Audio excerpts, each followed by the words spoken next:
42, 43వ శ్లోకములు. యామిమాం పుష్పితాం వాచం ప్రవదంత్య విపచ్చితః వేదవాదరతాః పార్థ నాన్యదస్తీతి వాదినః కామాత్మానః స్వర్గపరా జన్మ కర్మ ఫలప్రదాం క్రియా విశేష బహుళాం భోగైశ్వర్య గతిం ప్రతి. యామిమాం ఇవన్నీ పుష్పితాం మృదుమధురమైన వాచం వాక్కును ప్రవదంతి చెప్పుదురు అవిపచ్చితః అల్పజ్ఞానము గల మానవులు వేదవాదరతాః వేదములను అనుసరించవలసిన వారు పార్థ ఓ పృథా కుమార అన్యత్ మరొకటి నా అస్తి లేదు ఇతి అని వాదినః వాదింతురు. కామాత్మానః ఇంద్రియ సుఖమును కోరుతూ స్వర్గపరాః స్వర్గాది లోకములను పొందగోరుతూ జన్మ కర్మ ఫలప్రదాం ఉత్తమ జన్మ ఇతర సకామ ఫలములను ఇచ్చునట్టి క్రియా విశేష బహుళం పలు రకములైన కర్మలతో కూడిన భోగ ఐశ్వర్య ఇంద్రియ తృప్తిలో ఐశ్వర్యమును గతిం ప్రతి పురోగతి వైపుకు. అల్పజ్ఞులు స్వర్గలోక ప్రాప్తి ఉత్తమ జన్మము అధికారము వంటి వానిని పొందుట కొరకు వివిధ రకములైన కామ్యకర్మలను ఉపదేశించు వేదములలోని మృదుమధురమైన వాక్కులచే అధికముగా ఆకర్షింపబడుదురు. ఇంద్రియ భోగమును మరియు సంపన్న జీవితమును కోరువారగుటచే అట్టివారు దానికి మించినది మరొకటి లేదని చెప్పుదురు. భాష్యము. సాధారణముగా జనులు మందమతులై ఉందురు. అజ్ఞానము చేత వారు వేదములలోని కర్మకాండ విభాగములోని కామ్యకర్మల పట్ల అధికముగా ఆసక్తులవుతుందురు. మధిర మగువ భౌతిక వైభవములు పుష్కలముగా లభించు స్వర్గలోకములలోని సుఖజీవితమును అనుభవించుటకు కావలసిన ఇంద్రియ భోగ కార్యముల కంటెను మరేది వారికి అవసరము లేదు. అట్టి స్వర్గలోక ప్రాప్తికి అనేక రకములైన యజ్ఞములు ముఖ్యముగా జ్యోతిష్ఠోమ యజ్ఞములు వేదములలో ప్రతిపాదించబడినవి. నిజమునకు స్వర్గలోక ప్రాప్తిని కోరు వారెవరైనను అట్టి యజ్ఞములను తప్పక ఆచరించి తీరవలనని చెప్పబడినది. కానీ అల్పజ్ఞులు అదే వేద విజ్ఞానపు సంపూర్ణ ఉద్దేశ్యమని భావించుదురు.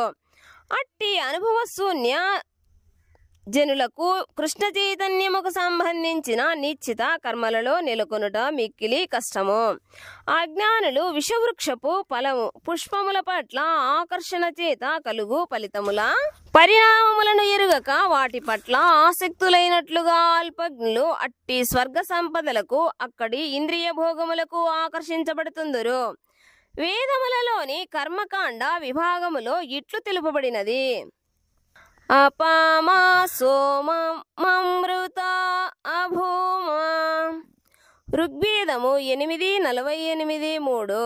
మేము సోమరసమును త్రాగి అమరత్వమును పొందితిమి మరియు అక్షయం వై చాతుర్మాస్య యాజిన సుకృతం భవతి. కృష్ణ యజుర్వేదము 8:1-1. చాతుర్మాస్య వ్రతమును పాటించు వారెవరైనను అక్షయ సుకృతమును పొందగలరు. అనగా చాతుర్మాస్య వ్రతమును పాటించు వారైనను సోమరసమును త్రాగి అమృతత్వమును మరియు ఆనందమును పొందుటకు అర్హులగును. ఈ భౌతిక జగత్తులోని ఇంద్రియ భోగములను అనుభవించుటకు కావలసిన శక్తిని యోగ్యతను పొందుట కొరకై సోమరసమును త్రాగేందుకు కొందరు ఆరాటపడుతుందురు.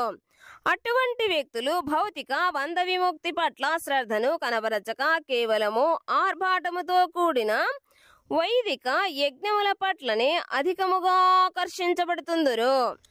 సాధారణముగా భోగలాలసులైన అట్టివారు స్వర్గసుఖములను తప్ప మరే దానిని వాంఛింపరు. స్వర్గములో నందనకానన అనే ఉద్యానవనములు కలవు. అంతేకాకుండా అక్కడ అందమైన స్త్రీలు మరియు కోరినంత సోమరసము లభించునని కూడా తెలుపబడినది. అట్టి దేహసుఖములనేవి నిస్సందేహముగా ఇంద్రియములకు సంబంధించినట్టివి.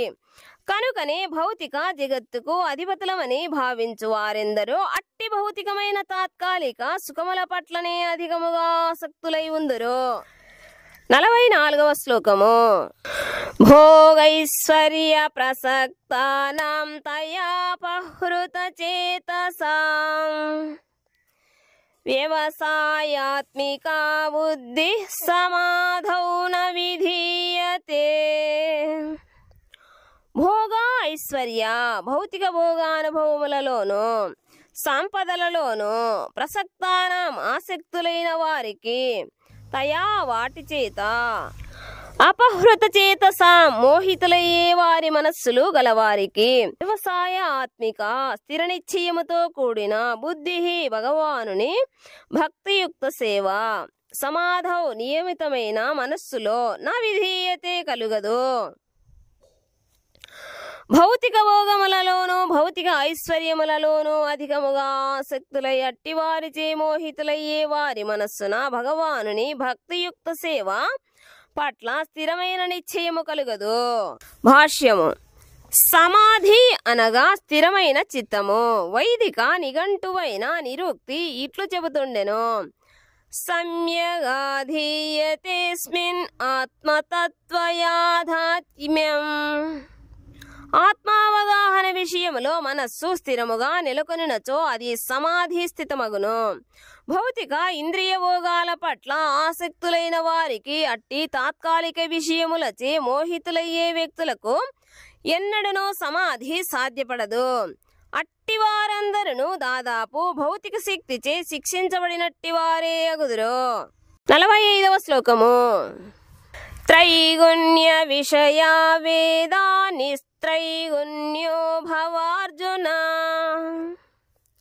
నిర్ద్వందో నిత్య సత్వస్థో నిర్యోగక్షేమాత్మవాన్. త్రైగుణ్య ప్రకృతి త్రిగుణములకు సంబంధించిన విషయములనే వేదాహ వేదములు నిస్త్రైగుణ్య ప్రకృతి త్రిగుణములకు అతీతుడవు భవాగుము అర్జున. ఓ అర్జున నిర్ద్వంద ద్వంద్వములు లేకుండా నిత్య సత్వస్థ శుద్ధ ఆధ్యాత్మిక స్థితిలోని వాడు నిర్యోగక్షేమముల ఆలోచన నుండి విడువడి ఆత్మవాన్ ఆత్మలో స్థిరుడైన వాడు.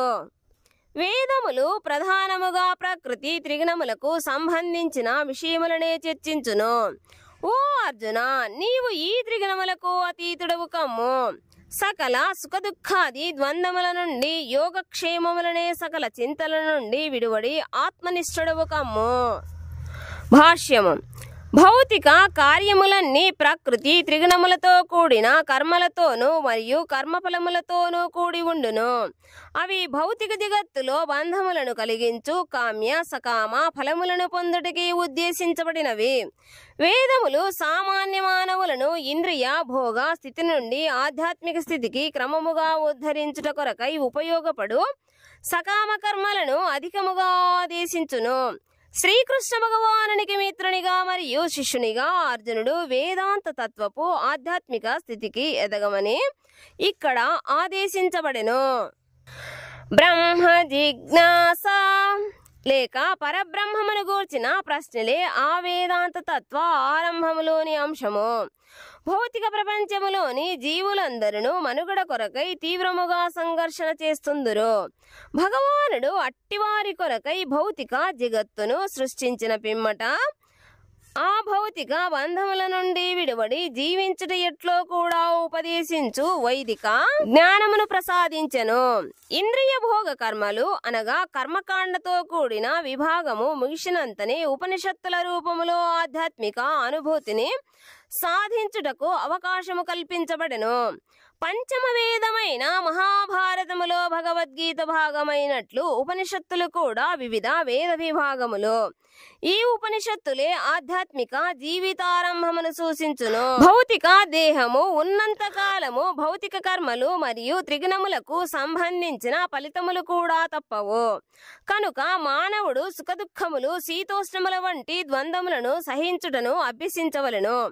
అట్టి ద్వంద్వ సహనము ద్వారా మానవుడు లాభ నష్టముల చింతల నుండి విముక్తి చెందవలెను. శ్రీకృష్ణుని సత్సంకల్పము పైననే పూర్తిగా ఆధారపడినప్పుడు ఈ ఆధ్యాత్మిక స్థితి సంపూర్ణ కృష్ణ చైతన్యములో సిద్ధించగలదు.